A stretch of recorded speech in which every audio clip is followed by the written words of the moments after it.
Hi everyone, कैसे हैं आप सब लोग। एक बार फिर से आप सबका बहुत बहुत स्वागत है आपके अपने यूट्यूब चैनल रिशूज बेबी केयर में।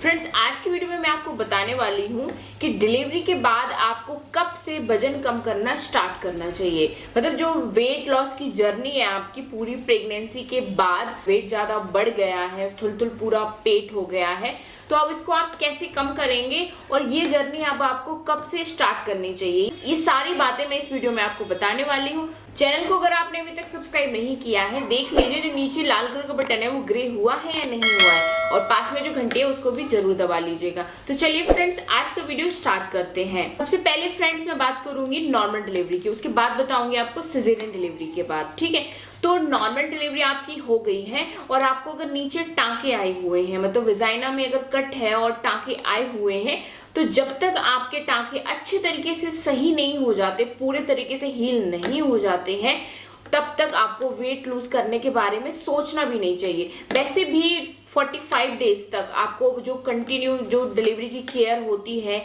जो डाइट ली जाती है, वो आपको लेना चाहिए। नॉर्मल डिलीवरी के कम से कम 2 महीने बाद ही आपको अपना वेट कम करने के बारे में सोचना चाहिए। चाहे एक्सरसाइज आप कर रही हो या योगा आप कर रही हो, कुछ भी कर रही हो, 2 महीने के बाद ही आपको अपने वेट के बारे में सोचना है, मतलब वेट को कम करने के बारे में सोचना है। लेकिन एक गलती नहीं करनी है कि वेट को कम करने के लिए आप अपनी डाइट में कॉम्प्रोमाइज करें। डाइट में आपको कॉम्प्रोमाइज नहीं करना है, क्योंकि डाइट का आपको इसलिए ध्यान रखना है, आपका बच्चा फीड करता है आपका, इसलिए अगर आप हेल्दी डाइट, अच्छे से डाइट नहीं लेंगी, फीडिंग पर फिर प्रॉब्लम आएगी, मतलब ब्रेस्ट मिल्क सप्लाई में प्रॉब्लम आएगी, ब्रेस्ट मिल्क सप्लाई कम हो जाएगी। इसीलिए डाइट में आपको कॉम्प्रोमाइज बिल्कुल नहीं करना है। एक हेल्दी डाइट आपको प्रॉपर फॉलो करनी है, लेकिन कॉम्प्रोमाइज का ये मतलब नहीं है कि आपको तली भुनी चीजें खाने हैं, मैदा की चीजें खानी है, ऑयली फूड ज्यादा खाना है, जंक फूड ज्यादा खाना है। अगर ये चीजें आप खाएंगे तो ये तो वजन को और तेजी से आपके बढ़ाएंगे। इसीलिए हेल्दी डाइट आपको लेनी है, लेकिन अच्छे से खाना खाना है, पेट भर के खाना है। जैसे कि हेल्दी डाइट में आप जैसे कि डिलीवरी के बाद दूध, दलिया, मूंग दाल वगैरह लीजिए, आप दही अपनी डाइट में इंक्लूड कीजिए, और आप पानी ज्यादा से ज्यादा पीजिए। डिलीवरी के 45 दिन के बाद आप लेमन वाटर ले सकती हैं, गुनगुने पानी में नींबू डाल के। ये भी आपके वेट को जल्दी ही रिड्यूस करना स्टार्ट कर देता है। साथ में 2 महीने के बाद आप वॉकिंग करिए, आप एक्सरसाइज करिए, हल्की हल्की योगा आप घर में ट्राई कर सकते हैं। मतलब कि फिर आप अपनी 2 महीने के बाद वेट लॉस जर्नी स्टार्ट कर सकते हैं नॉर्मल डिलीवरी में। ठीक है, अब बात हम करते हैं सिजेरियन डिलीवरी की। तो फ्रेंड्स, सिजेरियन डिलीवरी में क्या होता है कि थोड़ा रिकवर होने में ज्यादा टाइम लग जाता है, क्योंकि टांके ज्यादा होते हैं, पेट में पूरा कट लगा होता है, तो रिकवर होने में टाइम लग जाता है। तो ये टांके कम से कम 3 महीने तक ही हील हो पाते हैं। इनको 3 महीने का टाइम आपको देना चाहिए। 3 महीने के बाद ही आपको अपने वेट लॉस के बारे में सोचना चाहिए। 3 महीने बाद भी आपको एक्सरसाइज स्टार्ट नहीं करनी है सिजेरियन डिलीवरी में। डॉक्टर मोस्टली आपको एडवाइस करते हैं कि सिजेरियन डिलीवरी के कम से कम 5 महीने के बाद ही आपको एक्सरसाइज करने के बारे में सोचना चाहिए, क्योंकि टांकों में क्या होता है कि खिंचाव हो सकता है और दिक्कत हो सकती है, और अगर आप ज्यादा हैवी एक्सरसाइज करती हैं तो टांकों में पेन ज्यादा हो सकता है। जैसे आपके 3 महीने हो जाते हैं डिलीवरी को, तब से आप अपनी डाइट में हल्का सा बदलाव ला सकती हैं, डाइट थोड़ी हल्की ले सकती हैं।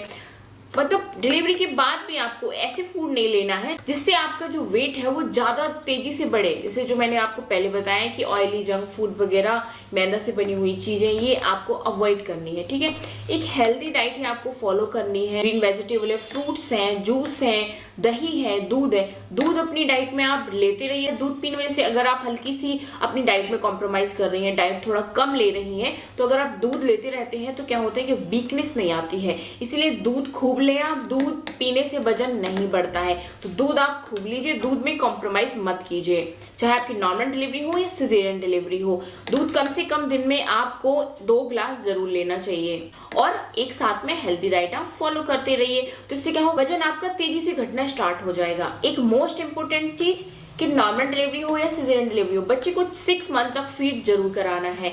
क्या होता है कि जब आप बच्चे को फीड कराते हो, ज्यादा से ज्यादा फीड कराती हैं बच्चे को, तो आपका जो फैट होता है वो ऑटोमेटिक ही बर्न होना स्टार्ट हो जाता है। मतलब जो हमारी बॉडी में फैट होता है वो फैट फीडिंग के जरिए निकल जाता है। इसीलिए आपको बच्चे को कम से कम 6 महीने तक तो अपना ब्रेस्ट मिल्क देना ही चाहिए। तो बस फ्रेंड्स, आपको समझ में आ गया कि नॉर्मल डिलीवरी के 2 महीने के बाद आप कर सकते हैं अपना वेट लॉस जर्नी स्टार्ट, और सिजेरियन डिलीवरी के 3 महीने के बाद आप कर सकते हैं। लेकिन 3 महीने बाद आपको हल्की वॉकिंग करनी है, योगा करने हैं हल्के। हैवी एक्सरसाइज कोई भी सिजेरियन डिलीवरी के बाद आपको नहीं करनी चाहिए, ठीक है। आफ्टर 6 मंथ आप कर सकते हैं, कोई दिक्कत नहीं है, लेकिन इससे पहले आपको कोई भी हैवी एक्सरसाइज सिजेरियन डिलीवरी के बाद नहीं करना है। ये बातें आप ध्यान रखिएगा। आई होप फ्रेंड्स आपको मेरी बात ठीक से समझ में आ गई होगी कि क्या करना है और क्या नहीं करना है। तो बस आज की वीडियो में इतना ही। मिलते हैं अगले वीडियो में एक नए इंटरेस्टिंग टॉपिक के साथ। तब तक अपना ध्यान रखिए, अपने बेबी का भी ध्यान रखिए। Bye bye, take care, thank you so much.